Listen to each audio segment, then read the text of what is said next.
Hey Shawtys, this is Brittany and Lauren, and welcome to our podcast where you can have whatever you like.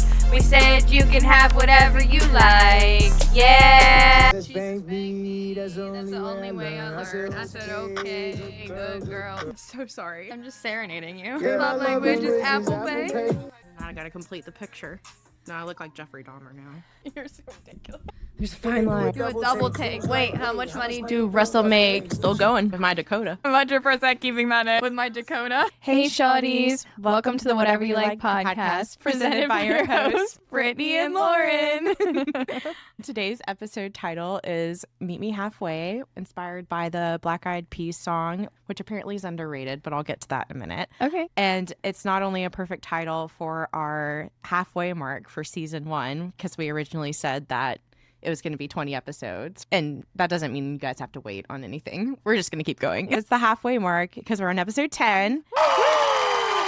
And before we get into the real topic for today, let's give a shout out to the song itself. Hit it, Brittany. Let's party. Woohoo! I can't go any further than this. Where are the lyrics? Ooh, I want you so badly. It's my biggest wish. Cool. I spend my time just thinking about you. Every single day, yes, I'm really missing you. And all those things we used to do. Hey, girl. Stop business to be just me and you. I spend my time just think about you. Every single day, really missing you. Used to do. Hey, girl, what's up? Meet me halfway. Right at the borderline is where I'm going away. For you, I'll be looking night and day. Oh, God. That'll be fun, edit. I can't go any further than this. I feel like that's a good place to stop. Yeah. We can't go any further. We won't torture That was you. as long as we could do. So, Lauren, in 200 words or less, what is your commentary on this song? Why don't you start today? You have to go first because you're number 1. I'm number 1. You must be number 2 because we're gonna beat the whoopsie out of you. You know that cheer? Yep. Okay. My commentary on this song, I was actually trying to look stuff up for it, and there's not a lot of background, at least from what I could find on this song. I will say that I don't know if I've told you this before, but my dad has seen the Black Eyed Peas in concert. No, I didn't know that. Yeah, he went to some golf thing in West Virginia, like the Greenbrier. I don't know if you've ever heard of it. I've heard of the Greenbrier. And apparently he wasn't going to see them, but they were there, so he got to see them. And it was during this tour, Wait like for this album. So your dad didn't know the Black Eyed Peas were going to be there, but he watched a full concert? Yeah. Okay. Because that's my life. Okay. That's a fun fact. That is a fun fact. That was for this specific album, too. Okay. Like, I gotta feel it. Like all of those, fun stuff. He did say he liked it a lot. It was a lot of fun. So that's good to know. That's interesting. But other than that, okay, this may be dramatic, but I feel like this is actually one of my favorite songs. Like pop songs. Well, let's move on now to your commentary. I was just going to say, I guess I was just surprised it was one of your favorite pop songs. I did not know that. I've never even heard you bring it up or play it or anything. So it's kind of like a guilty pleasure song, I feel like. Okay. I mean, it's a good song. What I was going to say about it being underrated, whenever I was looking up stuff about the song, it was just saying that in terms of the charts, it topped in the UK, but it didn't say anything really about success in the US. So I thought that was interesting. And I read some comments when I was reading about the song with people saying they thought it was underrated, like on YouTube and things like that. That's really interesting. I mean, my commentary is personal commentary. I feel like I've heard the song. I've definitely played on the radio, probably played at events and stuff, but I never listened to it or sought it out or haven't heard it in years. But it's a catchy song and the vibes are catchy and it's fun to listen to. I think it has an interesting context behind the song, like a meaning behind it, but it's a good song. I just don't have a lot of personal commentary. So then I thought, well, let's ask ChatGPT for some commentary because why not? It says that the song blew up in the 2000s because of mood culture, not just the radio. It says, Meet Me Halfway became huge because it matched MySpace breakup quotes, AIM away messages, the OG status update. This explains so much about Tumblr why I like aesthetic. And then it talks about it was the original aesthetic girl era before the internet blew up. So that was kind of interesting. I think that makes sense because I was definitely in my feels when I liked this back then. I just felt like a different person listening to it. Like I was in a music video kind of, but sad. Sad girl music. Did you have a Tumblr? I did. I still do, actually. I just don't know the password. Well, yeah, I think we all still have them. When's the last time you were on Tumblr? Actually, I think I can remember. It's kind of embarrassing. I think maybe 2013. It was after high school ended for me. Wow. Because I was going through it. I'm trying to think. Tumblr was a really interesting place. What would you compare it to now if you had to explain it to some of the younger folks? I feel like there is something specific that reminds me of Tumblr, but actually... What? I was going to say maybe Threads, but not really. It's just something you can... Well, it's like a blog, with though. pictures? Yeah. I just remember looking at a lot of cute aesthetic pictures on there. So it was like Pinterest and Tumblr and a blog all put together. It's kind of crazy. I really hope nobody ever finds my Tumblr. I guess they probably can't. I'll try to I'm find just it thinking later. about the embarrassing things I put on there. And then it talks about how the song had a huge comeback on TikTok. I didn't know that. It talks about there was a lot of nostalgia and emotional edits for the Meet Me Halfway and couples using it for long distance like montages and stuff. So it's kind of interesting because when I did look up the song on TikTok, there was a lot more than popped up than maybe what I thought there would be of people using the song. Well, I made Lauren watch some parody videos. Oh, yeah? I don't know why I felt the need to look up parody videos on YouTube of this song, but something must have made me, I don't know, maybe the lyrics just made me think there would be Someone something would parody funny. it, yeah. And there were some funny things. I only showed Lauren a couple, but there was another one where they changed the song lyrics about Subway, like it was a Subway version of the song. God, that's so funny. And they were all from 15 years ago, though. But they were good for 15 years ago. I'm like, I can't even do that now. That's how YouTube was back then. It was so many parodies, which is so It was really crazy. nostalgic, so if you guys want to go look. It's crazy to be like, wow, I remember that time back then. I think it is a good song to lip sync to. I say that when I didn't even know the words. We just sang to it. I did ask it, what is the meaning of the song? And according to ChatGPT, I didn't ask Google AI, but I did. it says the song is secretly about long distance relationships, which I mean doesn't surprise me. I'm sure that's what most of the people have wrote about. It says the song captures the feeling of trying to meet someone emotionally or physically when you're not on the same wavelength. And then I guess it knows we have a podcast, which is funny. So it says things you should talk about. Why do millennials stay in situationships that are basically the song? And then are we ever actually meeting each other halfway? That's ChatGPT's ideas for our podcast. Well, ChatGPT, I'm way ahead of you. No, but that's really cool, though, that it's giving us advice on our podcast now. What did Google AI say? Well, it's funny because it's kind of similar to what you said, but more on the topic of what today's topic is. It's just basically about compromise in relationships and then longing for someone and then effort from both people. I don't know if you watched the music video, but it's a sci-fi music video. And so it was pretty cool. I watched it last night and I feel like this is the best I've heard Fergie sound singing. I think she's a good singer, but I feel like I like her voice in the song the best out of all the songs I've heard her in. I feel like it's a different vibe for her. And she looks so pretty in the music video. She does look so pretty. Like a goddess. I have a girl crush on her now. Because one thing that ChatGPT did talk about, too, was how it was one of the first music videos to use the whole sci-fi thing back then as like a spin on a different kind of topic. And when you watch the music video, it does give that vibe. I think the craziest part about it was will.i.am on the elephant on another planet. Yeah, the music video was kind of wild. Looking back on it now. You can also see the difference in CGI. You can, though. From these days. To back then. Do you know what year the song was? I think it said 2009. So I was like going into high school. I was a sophomore, I think. Yeah. Who knows? Can't do math. It's fine. I was halfway through high school. Meet me halfway. Well, that brings us to our next little segment, favorite lyric, no context. Okay. Do you want me to go first or do you want to go first? This is Brittany's episode. She's going first.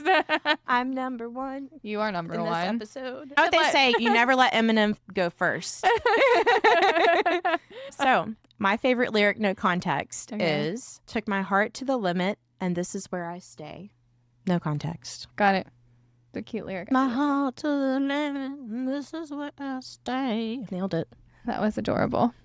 If you want to see Brittany on OnlyFans, no, I'm kidding. My lyric is, girl, I travel around the world and even sail the 7 seas. And then I like across the universe and all the other galaxies. I almost picked that one too. Yeah, it's a cute. I like that. It's just a cute vibe. And that's when he's on the elephant. What's your favorite lyric, guys? Let us know. Let us know. Somewhere. Text me. She's looking for all of these friends. We're trying to become world famous pop stars. Pop stars. Oh, God. Well, so, Shawtys, today's episode topic, as you may have guessed, because I think we already mentioned it, is about compromise or just also being 50-50 in relationships. Like that concept. Meet me halfway. Y'all get it? Yeah. Get it? Get the joke? Yep. And everyone, I just want to say before we even start the discussion that it has been a very off day for me and my cats. My cats have been on one all day. They have been. And I didn't sleep much last night, so, you know. But my first question and we could talk about is just 50-50 in relationships. And I mean all relationships, but I guess we'll probably more lean towards the romantic one, those tough little cookies. What do you think being 50-50 means in a relationship? Do you think it just applies to chores or finances or just literally everything? Everything, I think. Yeah. Is that what most people think? I think so. Yeah. But some people are only talking about bills sometimes or, you know, I don't know who those people are, but men. Exactly. I'm just saying that I think there's maybe multiple ways you can define a 50-50 relationship, which sounds kind of crazy because it's 50-50. People may only apply it to certain areas. I feel like when I think of it, it's to everything. 50-50. But some people were talking online about just when you're a woman, if you're having kids, obviously that can only be so much of 50-50. And then sometimes if you are a stay-at-home mom and the man's working, then that's not always 50-50 either. I mean, arguably it is, but just in terms of does one person have a job and does another? Black and white. Yeah, like context. I think it's a loaded question or I guess hot topic as far as 50-50 because I think the world has changed a lot in the last 50 years or something where back in the day 50-50 might not have been as common as it is today, and now today 50-50 might be more common, or I guess maybe even women are looking for it more than maybe they were before. But I do think it's a hot topic, and I do think it's a slightly controversial topic because people have very loaded opinions on it. But I do think if you say to someone, what do you consider 50-50? I would say a majority of people would say everything in the relationship, but I'm sure there's people who might separate it out like you were saying. Well, it's funny that you say it's a hot topic because before I was doing some background snooping on this topic. Research? Yeah, research. Snooping. Who are we snooping I didn't want to call it research and be lame, but I just thought, well, who do we need to bleep out? Who are we snooping on? I guess I just didn't realize it was a controversial topic. So before we get into that, what is your opinion on 50-50? Wait, what do you mean you didn't realize it was a controversial I know people were arguing about if it's good or not or realistic or not or anything like that. Well, answer first. And then I'll tell you. What was the question? Your opinion on a 50-50 relationship. Is that what you would like? Or is that something that you think's realistic? And I guess it maybe can vary too, depending on if it's a heterosexual relationship versus homosexual relationship. Just because I feel like, unfortunately, men are sometimes the problem with the 50-50. Sometimes, not all the time, but often. More often than not. Yeah. I also think it depends on the dynamics, the type of relationship, the person you're with, the age you are. I think you might be looking for something different in your 20s versus in your 30s. And I think that makes like long-term relationships hard because as you grow and adjust, it takes a lot of growing and adjusting on both sides in long-term relationships to figure out how to meet in the middle on a lot of things. But I think there's a lot of factors that go into it. I don't know how to answer this question, to be honest. The reason I'm asking is just because whenever I was reading about it, I didn't realize there were some people online that, or just in general, were so passionate about how much they hate the idea of people talking about 50-50 relationships. Some people were just really adamant that it's not realistic or it's not something that they even want. Actually, there are a lot of women that were saying that they don't want a 50-50 relationship. Now, some of them want the situation where they want the traditional, the man's the provider and they're the homemaker. So I was surprised by that personally, because my opinion, well, until maybe we have this discussion, but I always felt like yeah, 50-50 is the new norm, or it should be. Yeah. I was just wondering what you felt about that. I mean, I can see both sides. Sure, in an ideal world, I can see where the women are coming from. I think as women, it's never 50-50. I mean, that's just my honest opinion. I think it's impossible to be with a guy and it be 50-50. The women always takes on more, no matter what it is, no matter how hard you try to make it 50-50. So I think in this day and age and the way the dating scene is and culture and marriage, and I think some women just get frustrated because they're getting the bare minimum and they want it to be 50-50, and it's really hard to get there sometimes. But I do think majority of things fall on the woman, even though maybe you want it to be 50-50. So I can see where they're coming from. I think the frustration of giving the guy an out to be like, oh yeah, it's 50-50, and then he says he's doing 50%, but you're still doing 80% somehow. But I do think it's the new norm to be 50-50. I think it's what majority of people would say they're looking for if they're dating someone to have a 50-50 life with. But I think it's so different for each couple and each relationship what 50-50 really looks and how you view it, which is probably why it's important to talk about it with your partner before you get into a long-term relationship with them on how do you view being at 50-50. Because I feel like if you polled a majority of relationships, all be different and their viewpoints on it. I do think 50-50 is a good starting place for a relationship, but I also don't want it to just be one of those cultural things that people lean on. I think it's a deeper thing that couples have to figure out, but I can see both sides. It's always more complex. It's never just about percentages, really, but sometimes if you're having to take a step back, if you are feeling like there's not that equality, then maybe that's where that comes in when people start labeling it as, 50-50. Can you think of some examples where you were maybe giving more and somebody was not giving in a specific situation? One of the things I was thinking of is I feel like a common theme, unfortunately, is with women, I feel like we tend to be more selfless in a lot of ways. There's a lot of examples of that, but I just wanted to know if you had any specific ones that you could think of that maybe a lot of people experience. I think when you said women tend to be more nurturing and caring, I think that also goes into a lot that women and men are definitely built differently if we're talking about that kind of relationship. They both have things that they bring to the table. And I think there's a lot of controversy with when the woman starts taking on both her side and the man side of things. And I think we want equality as women, but also I think some women are getting frustrated that what are the men bringing to the table then at this point in a relationship? I was just going to say about the selflessness thing, I think it's just women tend to sacrifice more. We're more willing to stay at home and not go out if that means making him have a boys' night. Or, you know what I mean? Something like that. And I think it can be reciprocated, especially in really healthy relationships. But I feel like that's just an example I think that is common, especially if you're a mom and you have kids. And because it's just expected, I think that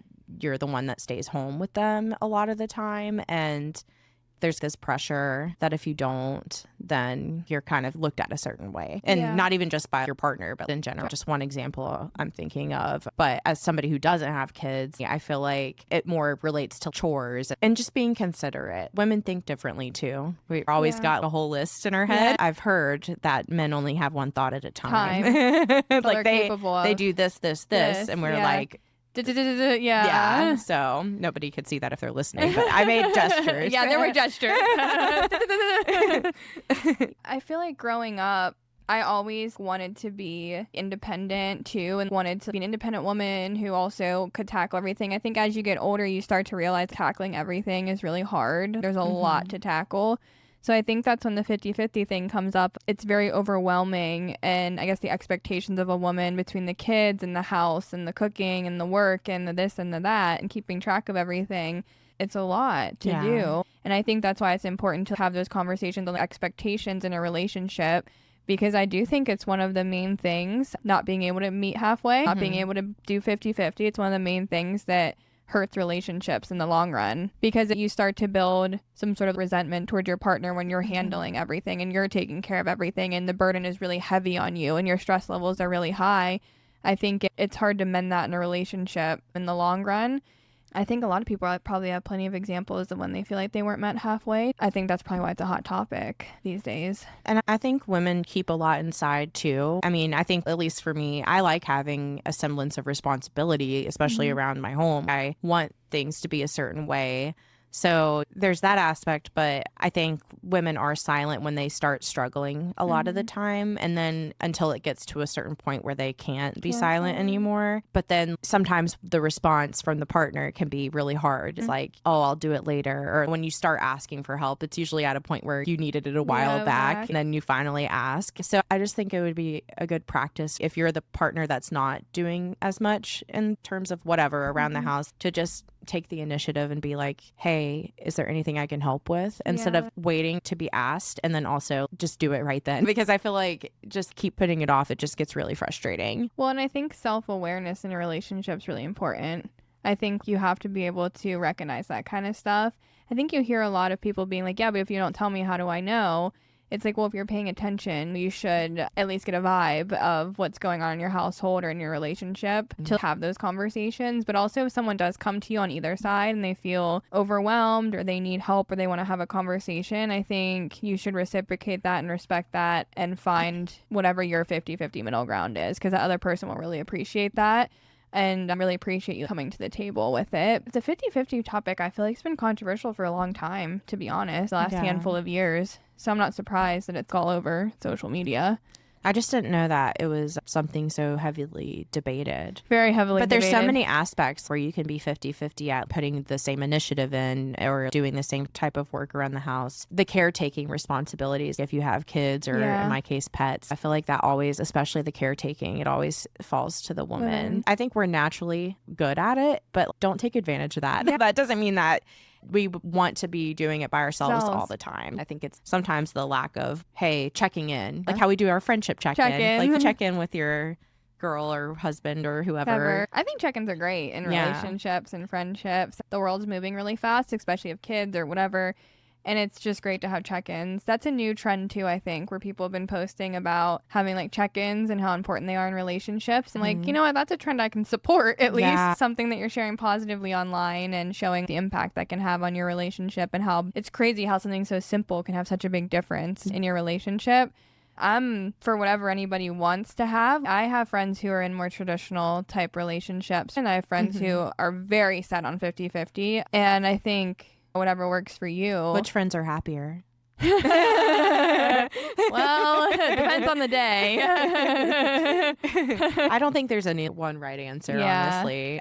You could talk about 50-50 all day. I think somebody had mentioned it's really more about reciprocity, I think, and just the idea of the give and take, basically. It's not necessarily a tit for tat. It's just mutual being respect. a partner. Howdy, partner. Howdy, partner. But I say that too is I think there's a lot going on right now with single culture and being like, well, if I can't find a partner who can come to the table and be a partner for me, then I'll just be single. I do think that the point of a relationship nowadays is to have a partnership, whatever that looks like for you. And it's not just about being married anymore or just living with someone or having a significant other. It's about building a partnership with someone. I think it's became more important in having mutual respect. And that's why I hate putting labels on it as a 50-50, but it's about finding what works for your relationship and your partnership and having mutual respect on both sides. Hey, I mean, I don't blame people for marrying some rich guy, taking care of them. I mean, as long as there's a discussion about what that means for because just how you were talking earlier about relationships being different, especially with the age gap sometimes. It's like they talk about grooming and things like that. On some level, if you're dating somebody who's 30 years older than you, it'll definitely never be 50-50. I think that's interesting too, because your 50-50 partnership can change. So when you're 20s, your 50-50 might look different if you stay with that person in your 30s or in your 40s, or if they're older than you or younger than you. And I saw a lot of TikToks that were like, at one point in your relationship, you might be giving 80. And then the next year, your partner's struggling, you're struggling, they're giving 80. And so sometimes I think there's a mutual respect that has to come to the table. But I just hate the fact, I think part of the reason why we got here is because women have always been expected to take on more. So I'm glad that we're feeling that we can bring up the fact that we want a partnership now. It's not just like, we want a husband. I think a lot of women, from what I can tell, well, there's some women online that were just really wanting the traditional route, which is fine. Honestly, I would like to not work In or an like ideal and just be a world. stay-at-home Yeah, mom. same. I think in an ideal world, we would both be cool with exploring that. If it, you know what I mean? If something ever came to our plate and on our table. I think what's just hard, especially what I've experienced in the past, is just when you want 50-50 in terms of if you're both working. But a lot of times that's when it falls more on the woman because women are more inclined to be the caretaker at home plus work. And then men don't always do that. Yep. Especially with the lack of initiative. Like, yeah, if they're asked, maybe like next week or a year or later. A year from now. Yeah. I think that's why I've been in those types of situations and it's just not fun. It's not fun. And that can really wear down on you over time too. Because also we're tired of repeating ourselves. We're really tired of repeating ourselves. I saw a TikTok too where she was talking about, are things ever really 50-50? Because women still make less in the field that we're in, and women still have a harder time getting promotions and struggling with these things. And so it's never really 50-50, but sometimes we're doing our best to get there just like everyone else is. So if your counterpart is also doing their best to get there, then at least we're trying to meet in the middle. And physically with our hormones and that's also another factor is we have to go through so much shit every month. And some people have it a lot worse. It can just depend, but that's another thing. Or if you're pregnant. It all falls on the woman to do that. And I think that's a beautiful thing. And I think that's a really hard thing too, because they talk about it's before you get pregnant, when you get pregnant, after you have the kid. The feedback I've gotten from a lot of people is that the happiest they've been in their relationships are when both sides are making the initiative to make it their version of 50-50, whatever that looks like. It really does make a difference. And sometimes it saves relationships. And when we were talking about the check-in, it just reminded me that my therapist one time talked about, I guess there's a term for it in therapy for couples, a state of the union check-in, basically. She said it's a healthy thing couples can do every week. Just be like, hey, are we good? Basically where we're at, just opening up that door for communication instead of just people biting their tongue or letting things go under the rug, which sometimes you do have to just let certain things go. But I mean, I think that's a cool idea. Now, if I can get my boyfriend to do it, we'll see. But yeah, that's always the hard part. Well, it is hard because it's like you just live your life and you don't think about, but I do think it's a cool concept. It is a cool concept. I'm just dying at the terminology she used. But that's what it's called everywhere, but that's the terminology she used. That's wild. Brought me back to work for a second. I was like, oh no, we're not doing a State of the Union. Whew, I didn't know we were going to the government. In my experience, I do think when you first start to do it, it does feel weird to implement something like that in your life or your relationship, but it makes the biggest difference if you take it seriously and you're both willing to do it and come to the table. You just got to schedule it and you just got to put it on the calendar and you got to be like, we're having our weekly check-in, because life will go by and months will go by and there are things that get swept under the rug that you could have just talked about in your weekly check-in. But that's like in this day and age and culture, it's so fast moving. We are moving so fast. We're consuming, we're on our phones all the time. Yeah. Sometimes we're on our phones but we're having a conversation with someone. Are we really paying attention? I think it's almost that idea of kind of going backwards and being like, okay, let's have a real conversation. It's just like we don't do that these days as much. I like the idea. I think it's a good idea. I think that should be a rule implemented. Put the phones down for it. Like, eye contact. Yes, like, you can't have your phone. That's the only really good way to approach something like that. I think with check-ins too, it's important in family relationships or your friendships, whoever is important in your life. It's 50-50 in that too. I feel like sometimes it's more natural since you're not living with, I guess you're not living with your parents, people that you don't see every day. You still can both put in that equal check-in as well. We've talked about that. I think it's important. There was a sweet trend that's going on right now that a lot of people are posting about. It's like, how can I be a better friend? How can I be a better husband? And it gives people an opportunity to even have a check-in, but make it a conversation starter and things like that. I think it's sweet when you can be like, I care about you. How can I do better? That's awesome because that kind of goes back to, I think everyone should just take more initiative and reach out. I also think different cultures play roles in it too, because I do think depending on how you grew up or what you saw in relationships growing up, what your experience was, and some cultures are really traditional. But I always wonder what the history of 50-50 was, how it became such a topic. Assuming when we got the right to vote. They're like, well, women are allowed to work now, so 50-50. So I feel like I need to put earmuffs on my stuffed animals, but I was also just gonna say, what do you put think your about earmuffs on, children? What do you think about 50-50 in sex? Oh wow, that took a turn. I mean, just because that's not talked about enough. I feel like for women, for men it's fine. It's usually most things in the world are about men or focused on men, even sex, I think. Yeah. Because as women, I think how it comes off as us being nurturing and caring and wanting to make sure the other person is taken care of. I think sometimes you forget that there's a second person in that scenario as well. So it's not always reciprocated. So I think a lot of women have been more vocal about in emotionally, but also physically, there has to be some sort of 50-50 or give and take on it. But that's like a newer thing that's been brought up a lot recently. Yeah, I feel like it's definitely uncomfortable to bring up, but I do think that's another situation where it's selflessness on the woman's part because we tend to be more silent about our needs.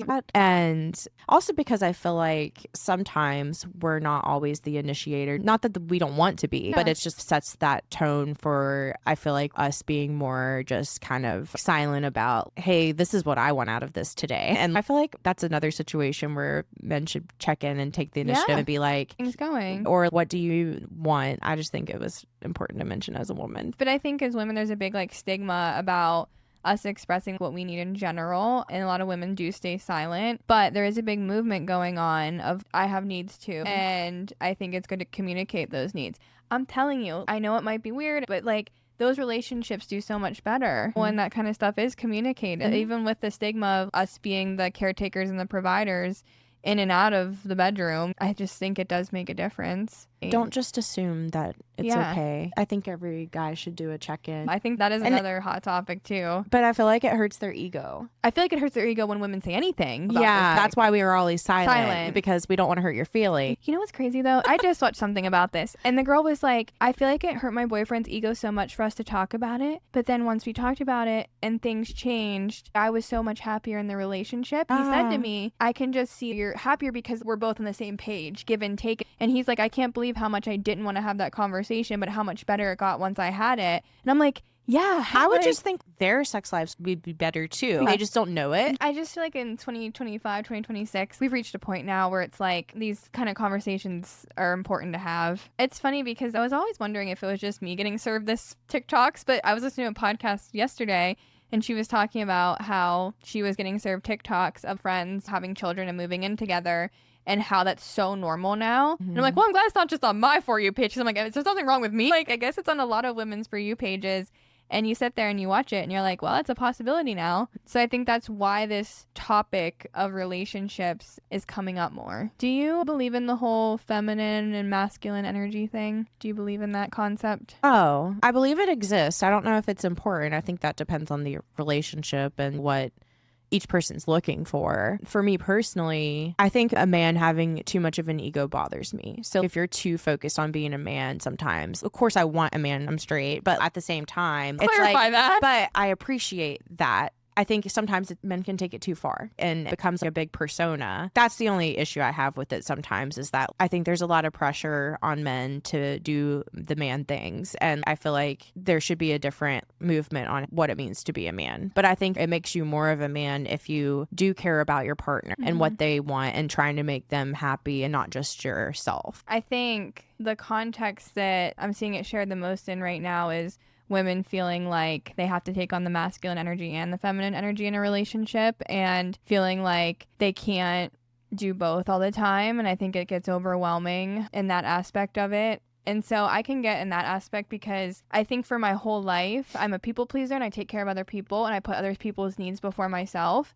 And sometimes as a woman, you reach a point where you're like, damn, for 5 seconds, can someone care about my needs, or someone ask me how I'm doing, or someone put me first, or someone be the provider or the man in the relationship and just let me chill, have a moment and be a woman and enjoy my life as a woman. And like, I don't want to have to carry that load of everything. So I can see where women are coming from sometimes, because that's my personality too. I feel like I'm more of the person that I'll put my needs last, but I'll take care of everything else first. And I think sometimes as we get older, you start to realize that takes a huge toll on you as a woman, because somehow we get more and more responsibility. The older we get, the more shit that we get. And we don't have kids, but I just mean, I know a lot of women, the more shit they get put on their plate. So sometimes I can see the woman pushing back a little bit and wanting more masculine energy to come from the man and letting her be more feminine. We have a career that is extremely male-based, but also we have a career where we are looked at. We've gone to school and all those things. I know a lot of women in this specific career that they are the breadwinners, or they are the providers, it's very hard to be a woman and to take care of everything. Definitely a lot like of a pressure. Double-edged sword, because we want our independence by having that type of career just in case. But obviously we all still want like a partnership with someone, the romance and everything. I can definitely see that, because that kind of reminds me of Sparkle Megan on Love is Blind recently, because it did seem she had experience with men that she dated being threatened by her making the money. And I think that does put a lot of pressure on women sometimes. But that doesn't mean, as a woman, if someone's listening to this, that doesn't mean they don't want to still be taken care of and still be like romanticized and want to have those special moments in their life. It comes off as, I don't know, threatening of some sort to a lot of men. And I think this is just more for some immature men, but I don't like when men say, well, you're making more money, so you should pay for it. Because at the end of the day, when you talk about 50-50, the salaries y'all make shouldn't necessarily be tit for tat. I think it's more just about the gesture, taking your wife or girlfriend out to lunch, like because she can afford it more. I just think it still should be about making the woman feel like she's taken care of too. I just want to say another thing that someone brought up in the Reddit comment section was just talking about, you know, how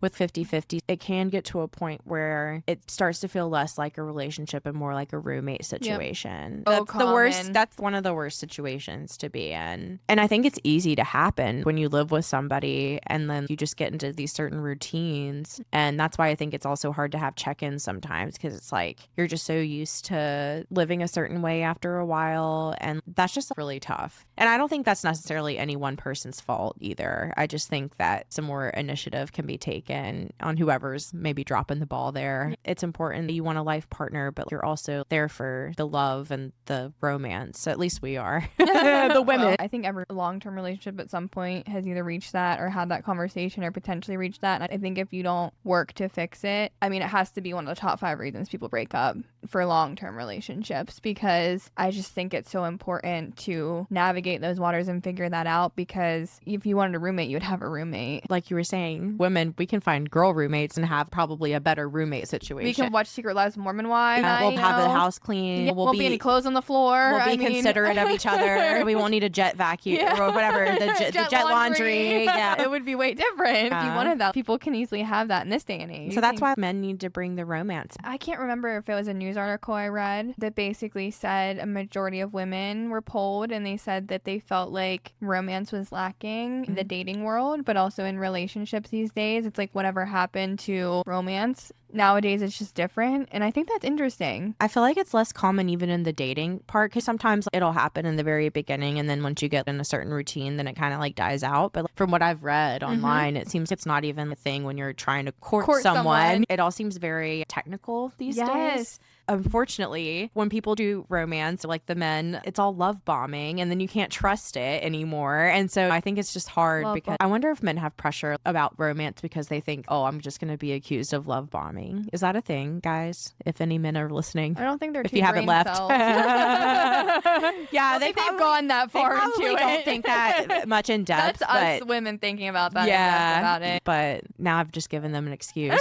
Damn it. Have you made it to the side of the lavender marriage TikTok at all? No. Okay. I was just curious on your opinions on lavender marriages, because a lot of podcasts are talking about it right now. A man and a lady who have gone like pretty viral. They've shared their lavender marriage experience, and they talk about like the actual dynamics of their lavender marriage, and the comment sections are wild. I mean, all these women are like, yeah, that's exactly what I want. I know it's another hot topic. I think ideally women would want somebody, their partner, to be their best friend, and it's just not very common. I can understand that. And honestly, I can understand why people get in those situations, because usually like the best friend part is the happier part, because there is that lack of romance or just communication even, or getting like deep with somebody. It's kind of wild. They have a kid together too. It's crazy. Nice. They seem really happy. I don't judge. I mean, as long as you're happy. Is their relationship 50-50? 100%. It's definitely 50-50. They do everything together. It's just they're in a lavender marriage, and they both are okay with that. And they talk about the future and what their lavender marriage will look like. But they get a lot of hate online for it. But I feel like a lot of the hate comes from one side. So it's just an interesting Are the men concept. hating? Is that what you're saying? Okay. I wonder why that makes men triggered whenever they see, even besides the lavender marriages, they can't accept women not wanting them. The men say that they're creating unrealistic standards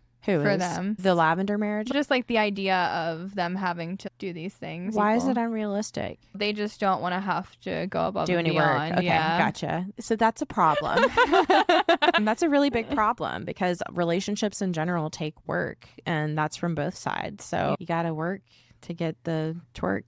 Gotta work to get the twerk to get the money. I guess you don't if you go to a strip club. Everybody has to put effort in. And actually, in our next segment, I'm going to give some tips from a couple different resources like marriage.com, guys, on how to compromise because some of you may need it. I was going to ask you, have you ever actually been in a 50-50 relationship? Like with a man? Yeah, with a man in a romantic relationship. Is it a trick question? You know, it may be rhetorical. I don't know.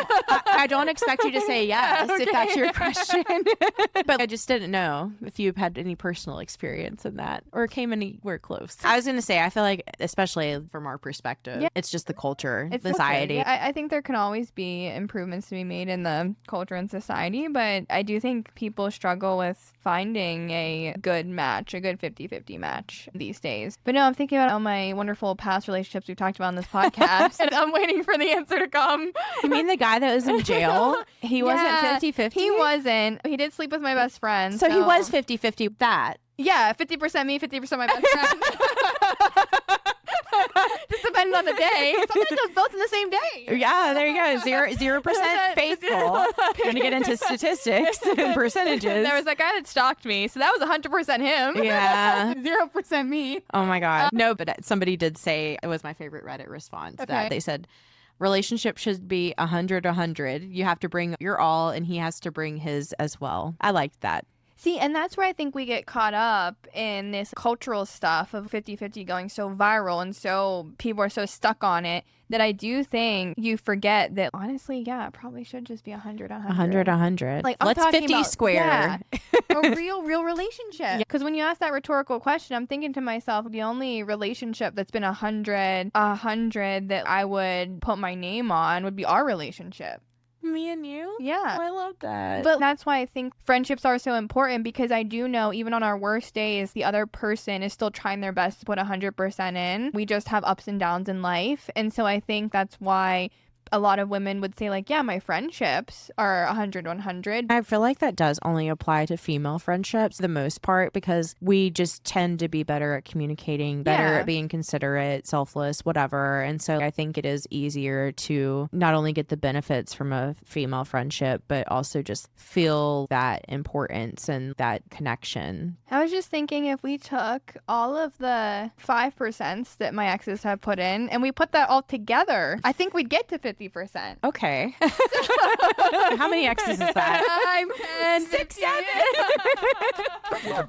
8, 9, 10. All that to say, though, is I've had a lot of people throughout my lifetime that have said they've been able to find a way to get to their version of 50-50 in a relationship, and it goes through ups and downs. And so maybe they need to give me some tips. I'm happy for them. I'm going to give you all tips from the internet. That's the most reliable source. The internet. Well, we're going to the next segment. So as a transition, I don't know if it's a fact, but it's from an article I found online. Before we go into the next segment, we're nixing the term 50-50 for the rest of the episode. Thank God. And now we're going to talk about what I think is the real important thing, is compromise. Yeah, that's a better word. It's a better word. So there's this article I semi-read. It's called The Power of Compromise, Strengthening Relationships Through Mutual Understanding. And I wanted to read this quote from it because I liked it at the time. Couples who actively practice compromise are significantly more likely to experience higher relationship satisfaction and longevity. Research reveals that 67% of couples who regularly compromise report feeling happier in their relationships, compared to only 33% of couples who rarely or never compromise. It sounds obvious, but that's a statistic. That's like facts. And it's 6'7". 6'7". One of the things that I really liked about the article is just talking about, it's not about giving in, it's about finding middle ground and negotiating those differences. Compromise is a way to facilitate growth in your relationship as well. It's not about just you do the dishes, I'll do the laundry. Genuinely coming together, and there's more to it. You talk about each other's needs. So scratch the 50-50. Let's go for the 6-7 compromise. I'm just laughing that only lawyers universe would be like, yeah, that's statistics. That's facts. Yeah, because we know numbers. You know, they matter. It backs up our argument. If you want to be in a 6-7 compromise relationship, That's what we're calling them successful. now. I know I'm being annoying about it, but it's my new favorite tick. Well, I think it's everyone's. I know. But I'm like doing it in spin class, guys. In class. We're real fancy. Shout out to Ride and Roll Cycling. If you are in Charleston, South Carolina, and you want to come to spin with us, come to Ride and Roll. Chase is amazing. One of the important things the article mentions is where this kind of differentiates from the 50-50 concept is with compromise. It's finding a middle ground where you're both satisfied with the outcome. So it's not about one person sacrificing in this moment and then in the other moment. It's just you're both happy with what result it is. It's like win, win, win. Well, no, it's not. Okay, so you don't know this reference, Lauren. I'm so sorry. It's from The Office. There's an episode about they do conflict resolution. That's the name of the episode. And the boss, Michael Scott, there's these two coworkers that are having an issue. So he goes through these 5 options for resolving conflict. And compromise technically actually is not the ideal solution. The ideal solution is the 5th option, which is win, win, win, where the person who's facilitating the compromise also wins. So everyone wins, basically, is the joke. But there's only 2 people usually in a relationship. Yeah, well, nowadays. So depending on how many people are involved. How many wives you want, you right. know? Yeah. Or, you know, if Lauren decides to join a throuple. Maybe that's the only way to get a win-win-win. Is this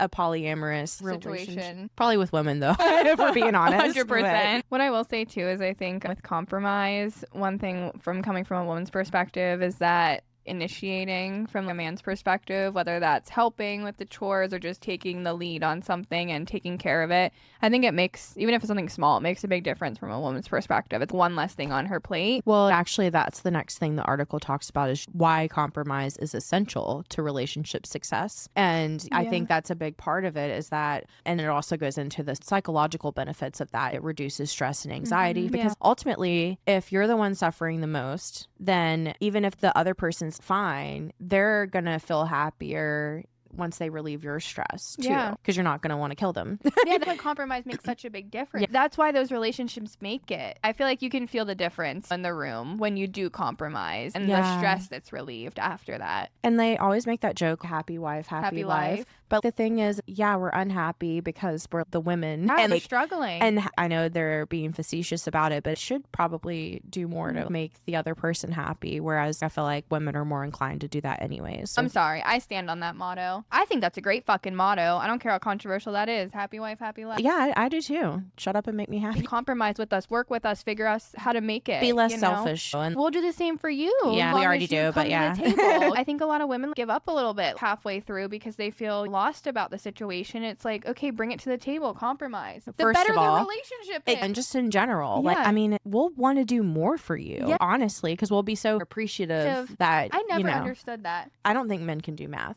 I'm kind of confused by why you wouldn't want to make your wife or your significant other happy. I don't know. I mean, someone tell us? Is it a fear of you being happy? I don't know. A commitment issue. Especially, but if you're already married to someone, it just doesn't make sense to me because I feel like we on our ends always try to. Anyways, that's going to transition into how we're going to tell everyone how to compromise. Let's do it. A little lesson. I feel like I'm teaching Welcome a class. to class. What's the class called? The class is called Do Better. How to do better with Brittany and Lauren. Welcome. It's a very short list. There's 2 lists though. This is from marriage.com. I don't know who runs that site, but they basically repeated themselves a couple different times, but they made a couple different lists on this site. One of their first lists was just how to compromise in relationships. A lot of this stuff you would think it would be self-explanatory, but since it seems to be an issue, I feel like we should just lay it out. So number 1, how to compromise is communicate. Communication is key. And what they say specifically is you should speak to your partner about your feelings concerning whatever situation that's the issue, and you should ask why it's important to them. You're getting kind of deep. You have to be willing to get deep. It has to be more than surface level. And then let them know what you think about that and ask them what you can do for them. We kind of already covered this a bit. At least marriage.com agrees with us. Right. See, we're experts. With the communication, they did say you have to be vulnerable. That's part of it too. And not hide anything, vulnerable and honest. The goal is to understand each other's needs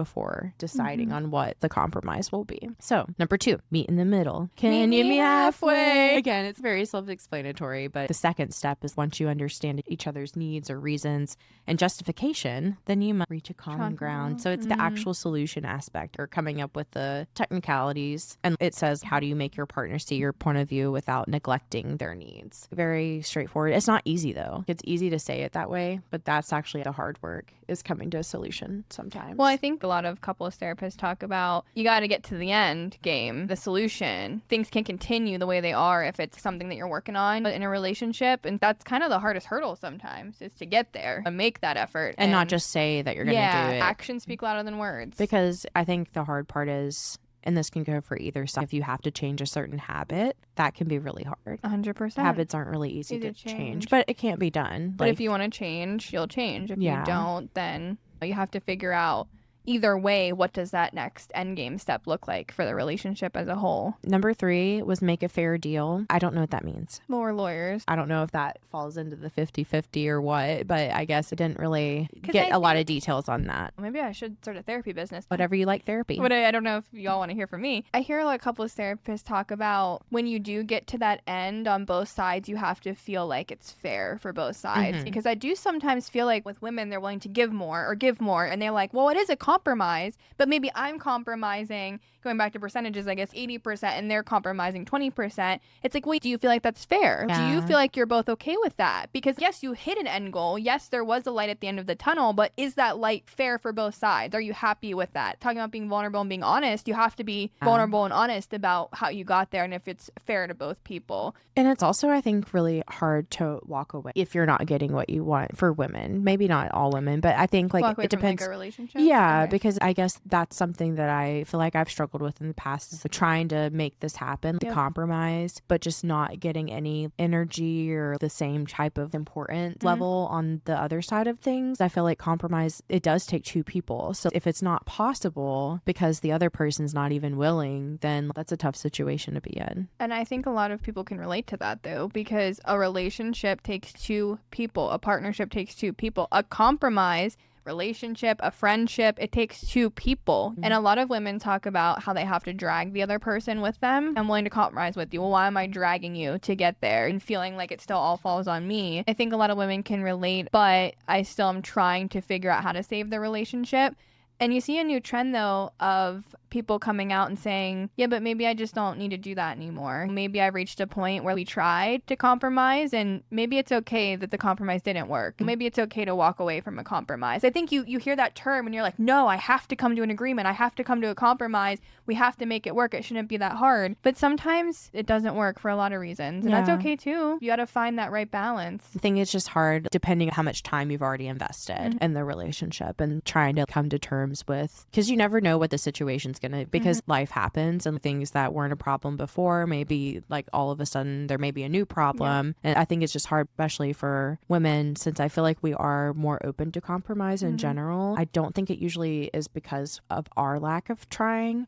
I think it's hard because instead of leaving sometimes, we'll tend to just make it work, sacrifice. But then that's where it's not even a compromise. It's just a sacrifice that point. But I think also that's why separations are becoming so common now. And I say that, I don't want to say that as like a bad term, because I think it's given a bad context out there. I feel like for a long time, you didn't hear that much about separations, or people didn't talk about it that much. I'm talking about like serious long-term relationships. Nowadays, I feel like people separate to try to figure out if they can get to a compromise, and then they might come back together, or they might not. But maybe sometimes you need to see things clearly on both sides and figure out if it's something you both want. I think it's definitely, honestly, a healthier option than just being immediately divorced or whatever. And I think it does help to just get space sometimes, like reevaluate things. The next thing on the list is actually about creating a no compromise list. They were saying that compromises don't mean letting go of your personality or your values or your identity. It's important for both people to make a non-negotiable list, which I think people are doing that pre-relationships these days, dating. But I think that will also tell you where you're at with the person as well. Agreed. I thought that was a good tip, because if it's something like having kids, if you decide, hey, I don't want them, that's a deal breaker for a lot of people. I feel like that can sometimes give you a clearer answer too on if a compromise is even an option. I think it's a great idea, honestly, because I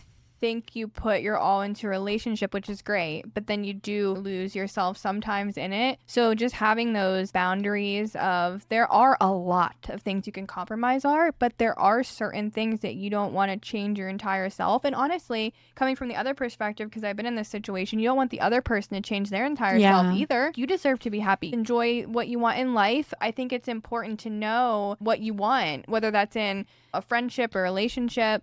It's important to know what kind of boundaries you want to have with that. I think it's a great idea. That's why we're helping y'all with the list. With class. Welcome to class. Welcome Do you to feel class. like you're educated yet? Are you taking notes?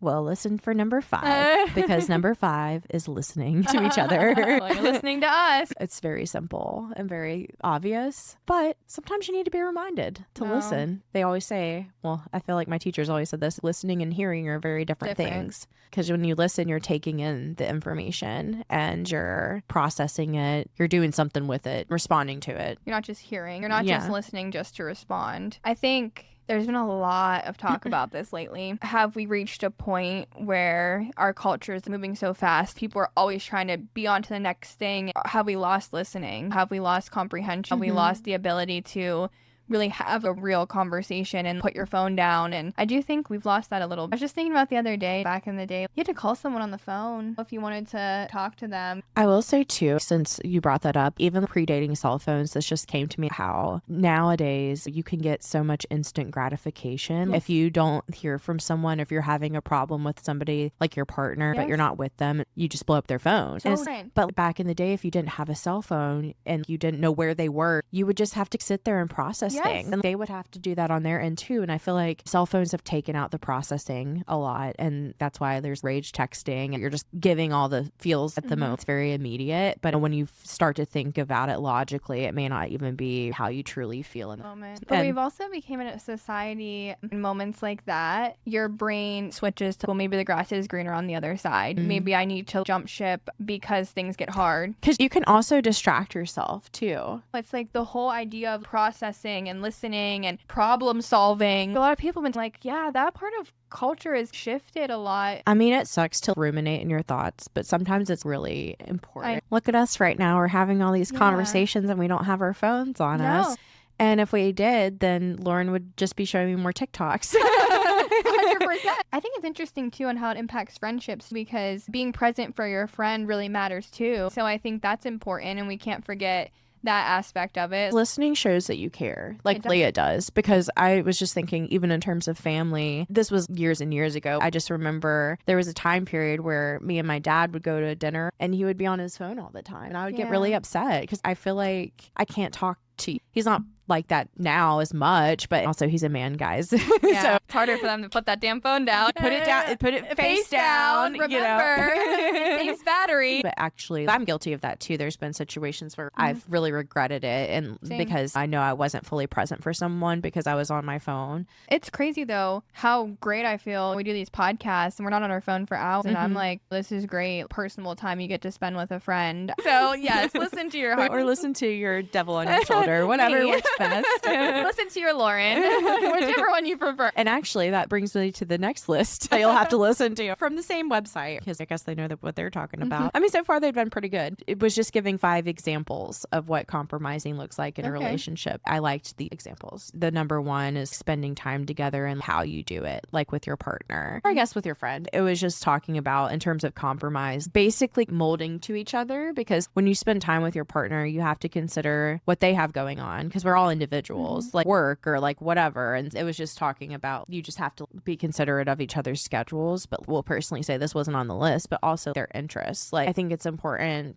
to have a balance in that. You're into rock music, I'll go to a show with you, but you have to come see Barbie with me. I thought you were about to say rock climbing. I was like, damn, we're really getting in there. Well, you have to consider their physical ability and their fear of heights as well. Are you afraid of heights? I am. I'm not fucking going rock climbing. All right, never take Brittany rock climbing. Noted. Yeah, like, that's on my no compromise list. I understand. I mean, I'm also not doing it. Mine's more of that I just have bad luck. Like, I can imagine that shit's gonna work out in my favor. Because you're not scared of heights. It's more of just like, no, you're worried about the luck of who survived. And another thing that you made me think of was how you were saying, like, knowing about their interests and thinking about that. A lot of people talk about the 4 love languages. And I do think that's a part of understanding your partner or your friend or whoever is how do they show love and how do they want to receive love and how do you want to receive love? And so for someone, it might be quality time. That might be really important to someone. For someone else, it might be gift giving or words of affirmation. And so I think that at least shows you're being intentional. Do you know yours? I feel like ours is the same because that's why we're here. Yeah. Okay. Quality time. It's so convenient when that happens. It's just easier in a friendship, especially because part of the reason we're friends is we do have shared interests and like we have a lot in common. But I think that's why I was saying relationships take so much more work. But if you do put that work in and being intentional and all these things, you will see a return. It's worth it. But it is easier in friendships usually. But I'm glad I have you. That's like part of the problem. Trying to navigate but that's those the things. compromise. This might be uncomfortable for me because I might not receive it that way, but I know how you're going to receive it. So I'm going to step outside of my comfort zone and give that to you. But part of the check-in is I think if you guys want to do that, talk about what your love language is. I do think it's a good conversation. At the next one, socializing. That's number 2 of an example of compromising. And I feel like that kind of goes in with doing activities with the person, but also it's how you socialize. Let's say one partner really likes to go out and then another one's more inclined to stay at home. I think about balancing those things as well. Occasionally you should go. This actually came up on Married at First Sight in this season. It's not really a huge spoiler. Well, obviously they have to do a lot of compromising on that show because they don't even know the person, but they're making that commitment. So they're trying to make things work. It was just interesting because one of the couples, they had a big discussion over the guy. He was really into going to Burning Man and the whole thing. Yeah. And so she doesn't like the outdoors like that. And she didn't really want to do that. And so ultimately, I think he gave up Burning Man. So he compromised. Yeah. So, but her whole thing was, I want us to find something mutual that can give you that same feeling. But that we both can. Yeah, that's something that I've always wanted in my relationships too, is just to feel like I can include them in whatever I'm doing. And it's not going to be a big deal. I think that's an important part of a relationship though. And I think that's why the Married at First Sight people, they have a lot of growing to do because they are brand new in those kind of relationships. And so you're still working on what the boundaries and what the compromises are. But I totally agree. You and your significant are never going to like everything all the time, but it's important that you support each other. If it's making your partner really happy, it's worth it. Happy wife, happy life. This does not apply to strip clubs. Oh, fuck. We're not going there with you. We're not going to a strip club. I had to drive past one the other day, but we're not going to it. There are limits here. But your friend's story about the strip club incident, that's definitely one that people talk. If you haven't listened to that episode, you have to go listen. But people still tell me about how that's the craziest thing they've ever heard. Isn't it wild? This is real life, guys. Another example, we'll just briefly go over this. It's just about chores and duties around the house. If you're with a partner, it's like sharing housework. And one of the points it brought up in this article, it was just saying that there is an understanding you can have that people are brought up differently on how they clean house and how they do this and that. You can realize that there's differences, but it's just about communication, I think, and understanding. Now that we're adults, we both have the same obligations. And I think, honestly, wish that was something they taught men in school, like just how to clean. Maybe I'll make a PowerPoint on how to clean. They really should bring home ec back. I feel like back in the day when home ec was a thing, men were learning woodworking. When have you seen a man build something? You know, like I mean, they can't even put together IKEA furniture. You just have to teach yourself. I mean, because that's what we would be doing if we were alone. Look at, I'll do it myself. I feel like it's one of those things, if you put the effort in and you're being intentional about your effort, and I'm like, great. But there's been a lot of people saying the hard part is that women are more likely to do that. And men are more likely to give up. And so then it leads to women getting frustrated. Because they don't have to do anything hard, like carry a child. But I think we as women do typically handle more pain, more problem solving, complicated issues. I mean, don't get me wrong, I bitch. But I also don't bitch at the same time. Yeah, if you want a secret, people who are listening, send this to your significant others. I can't tell you how many women have been like over the moon when a man actually puts in that kind of effort and tries without you having to tell him. You know what I just thought about on Vanderpump when Sheena kept talking about Rob hanging up that fucking TV? Oh my God. She would not shut up because the man hung a TV. And didn't it fall off the wall? Yeah. I mean, that's besides the point. He made the effort to hang the TV. In under 7 minutes or something like that. Fell off. But, so he didn't watch the right YouTube video. But you know what? That man hung that fucking TV. And she didn't shut up about it for fucking 5 episodes. I just think it's kind of sad that women feel like they have to brag about something that's simple, like when a man does it these days. Well, it's like the biggest deal. It is a big deal because it's just not common anymore. Hashtag bare minimum. Hashtag the bar is in hell. Hashtag the bar is so fucking low, guys. But it's also just another aspect. The simple things really do make us happy. They do. It doesn't take much. It really doesn't take much. Have you seen those TikToks where the guy's like, let me show you to be a husband? And it literally is like, hey, honey, you want to go to Starbucks and get a drink? And she was so happy. She's like, oh my gosh, it's so nice of you. The bar's on the floor. Right. What number was that? And that was number 3. So the next one was another example of how to compromise is spending money. It said that even though it's your money, some people have joint bank accounts and everything, but it was just saying that it's like if you do live with your partner or if you share a household, it is important to at least talk about the expenses in terms of like how it relates to those responsibilities. Like disclose if you have a trust fund. I think what's interesting about that is a few years ago, I was doing some research for a job I was doing, and an article had popped up about what are the top 3 reasons this year people are getting divorces. And the first one was finances. People not discussing, not compromising finances, and people hiding things from people. And I think that's a really interesting. I will say also, not that we've turned into like a social media pop culture podcast, but there's a lot of controversy on social media going, women being like, I shouldn't have to ask permission to use my money from men. And so I think that's like an interesting dynamic as we're still navigating it with this whole 50-50 thing, the compromise thing. There is so many different ways that can be interpreted when you talk about the finances. Because I work as a lawyer, I work in debt relief, and it's just so funny how many clients have come to me and said, don't tell my husband or don't tell my wife about this. Don't want them to know. That's another thing too, is I feel like most partners are willing to help each other, but I get being embarrassed if there is an issue. Definitely important to talk about, even though at the end of the day, I do believe men and women, if you're both working, you should have your own money. You should be entitled to buy things for yourself. Even if you don't mean it on purpose and you do hide things from your significant other, they think worst case scenario. So it's better just to be upfront about this kind of stuff, guys, and just talk. And I know, God forbid anyone has real conversation these days, but it's really not as hard or as bad as you think it's going to be. Get vulnerable, guys. Get vulnerable. Even about your finances. Yeah. Trust me, a lot of people are in debt, including us. We're all in law school debt. Yeah. And unfortunately, we live in a world where it's the world here. It's really prioritized with the capitalism as well. After that depressing note. Number 5, how do you have sex? Well, there we go. We're back to sex. So I knew we were getting back We're back to to bump and grind. Bump and grind. Bump. So this is the last example of a compromise. It just basically is talking about how everybody has their own preferences in sex and their needs and frequency. So those 3 factors, like preference, need, and frequency, they can have a big impact on your relationship. And another thing, which this is going to segue into the next segment, but I did just want to say this, is that another important thing to remember, especially for women, is that people do have different sexual experiences in the past. And that can really have more an impact. Some people have been through a lot of shit, but also it can go for anything. If you just be patient with people, you never know like what trauma people have been through and how that impacts them in a relationship. Because sometimes men take it personally and it's not really about you. It's more about psychological things. The reason that kind of segues into the next segment, which is our check-in, but it's like a whatever we want to talk about segment. But because we've been watching the Mormon Wives recently, that last little bit, it just reminded me of this season on Mormon Wives when Michaela and her husband Jace, when they were just talking about their intimacy stuff going on. I think it was meaningful that she shared that part of her. It was impactful too. Yeah,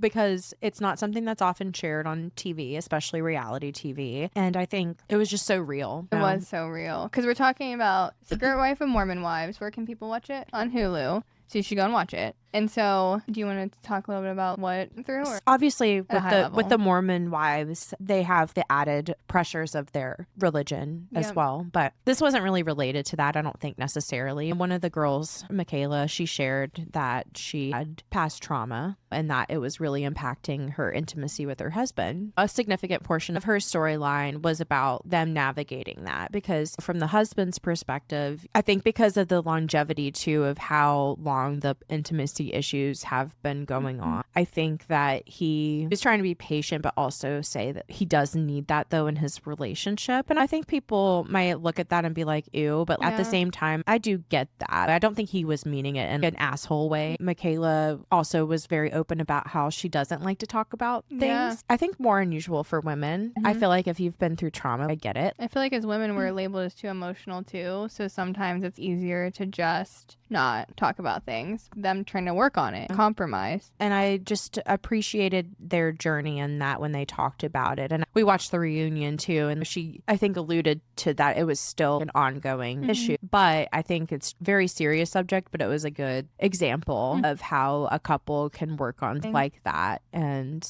I really appreciate they were really real, which is really rare in reality TV. They were real about it and how much they were struggling with it in multiple scenes. And I think it goes to show you like we're all dealing with something, but also even something that serious, how can you compromise and how to work through it with your partner? And I think even on the reunion, Michaela said that she did get responses about grateful that she had shared that. So I think a lot of women are afraid to be that vulnerable, and she was on TV. That was just the segue into talking about relationships on the Mormon Wives show. Yes. Because we were really into it. Yes. And as people don't know, if people haven't watched the show, why the show exists is just because these women who I guess you would say modernizing more for Mormons, and it's a cool thing to see that kind of vulnerability, and especially if you're a woman, it's just pretty interesting. And then also how those relationships they have with their husbands. They started on TikTok, and that's how getting rid of the stigma in Mormon culture for women. I think they were trying to come on the other side of that, and I think they got a lot of support, but a lot of backlash too, and it makes for great reality TV. Well, they get backlash from their church and everything too, and I think because something they talk about is the fact that in the Mormon religion, men are seen as not just the provider, but kind of the household leader. Like the leader, which is not really in line with society today. Also, it's crazy because now that we've gone this far with them, a lot of their husbands have quit their jobs to support Mom Talk and the Mormon show. And they talk about a little bit in the show about how some of the men have struggled with that idea of the woman being the provider of the house. And it's crazy to hear them talk about that because I'm like, wow, we're in almost 2026. So it just makes you remember that there are different cultures and there are different ideas, things out there. But it does remind me, so there's another couple on there, Jen and Zach. And so I was rewatching season 2 because I think I forgot some things. In season 1, they had their issues where he was very, I think, controlling. And it was a big rift. And then season 2 starts out with him trying to make amends, but they basically have a conversation about it. And so he ends up compromising by leaving med school. Did you remember that? Yeah, I remember that. Deferred. But I mean, people deal with in their relationships real shit, especially because they have kids, so that's another aspect. But I do appreciate how in this show the women seem to be really standing their ground on their wants and needs, what they're willing to accept and not. So I feel like they are leaning more towards the idea of being okay with a separation or a divorce if that's what it takes to have their independence. And because Taylor co-parents, she's the main girl. She's going to be the bachelorette, but she's not married, but her baby daddy on the show. She was married at one point. She co-parents with him. I guess she co-parents with too. Another aspect of compromise when you have to co-parent too, even though you're not with the person. I think that takes a lot of effort. Hard as hell to do. So I always give people credit who are able to put the kids first and figure out how to co-parent, because sometimes that is the best solution for everyone. Sometimes you just have to make it work and figure it out, especially in their case. They're not meant to be together, guys. We're talking about Dakota, Taylor, and if anyone watched the reunion, we all know. Get my water. I gotta get my Dakota. Wait, then I'm gonna start being like, no, I did. Well, did I send her 2 pictures? No, 1 picture. If you want just a laugh or comical relief, and you want to see the men options are like out there, go. It's bad. Just another point, because Taylor brought this up at the reunion. At the last reunion, had spent all this time crying about wanting to change and saying he was going to change and not lie anymore and blah, blah. Then he doesn't. And another part of compromising or even being 50-50 is following through with what you say. My gosh, that's such a good point. I feel like one of the things I kept seeing on TikTok over and over again when I was doing some research for this podcast was trying to like see what people are talking about out there, is that the follow through is so important, and it's something that really crushes relationships, because each time that the person doesn't follow through. I had this conversation recently, actually. If you're in a situation where you keep having the same request over and over, each time that it fails, it makes you less hopeful for the future. Yes. And it makes it even harder to trust them or feel like they are really being genuine when they say they want to change or do better. Yeah, I totally agree with that. And I think that can really break down a partnership more than you probably realize. Because in the moment, you might not realize it, but all of that together, it can really break down a relationship. And I think with Taylor and Dakota, it's interesting because I give Taylor a lot of credit. It goes to show you when women really put their all into something and keep giving chance after chance until eventually you can't give any more compromises and you can't give any more chances. So it's interesting to see that side of things. And honestly, he spends a lot of time deferring. And I think a lot of people keep saying, if you just took accountability and own up to things, then figure out how to work on them and change them, like you could get so much farther. But you're just not doing that. Her parents came on the reunion too. And I think you could really tell that these people that were rooting for him in the beginning because they wanted that family unit for Taylor and her kids. But you could just tell that they were so fed up with the fact that they had been rooting for him and he just kept letting them down. There's only so much you can deal with. There is. And once like your entire support system starts to feel how you're feeling, it makes it hard to ever come back from that. Because that's not only her trust that you have to gain back. It's like the whole family's. She deserves better though. I think as women, they talk about, Jesse talks about this too, like having low self-esteem. I think as women, like who put themselves online, they get a lot of hate comments for doing what they're doing. And I think a lot of women struggle with low self-esteem. And so I think then you find yourself in situations that might not always be the best for you. And so people tell you deserve so much better. And she always says, I know, but it's just hard to take that in and understand that like maybe I do deserve better. It is important to have community, especially for women. And then Jesse and Jordan, they're also another couple that was interesting to watch this season just because Jesse was very open about her mistakes and stuff. But at the same time, like, what led her to that, because she had kissed another guy. And I think at the reunion they said still working on things, so it'll be interesting to see the next season and see how that this show is actually pretty good about talking about those relationship dynamics and also the friendships. I feel like on this season too, you had like Taylor and Whitney who didn't historically get along necessarily, but then they talked through some things. But just even though it's uncomfortable, if you're both wanting the same result, which I think like Whitney and Taylor were, they wanted to, it's not like they were trying to be best friends, but it's like they want to have a camaraderie. I think it's interesting if you watch it from season 1 to season 3, you can see the friendships develop throughout the seasons. I think one interesting friendship dynamic, because you made me think of this, was Miranda coming back into the group. If folks remember, her and Taylor were best friends, and there was a swinging scandal, and Chase was involved in it, and Taylor's ex-husband. And then they weren't friends anymore after that. And then they hashed it out and became friends again. I think about Miranda a lot because she's been through a lot. And I was seeing recently, she had just responded to a TikTok of someone saying that like her current best friend had like slept with someone.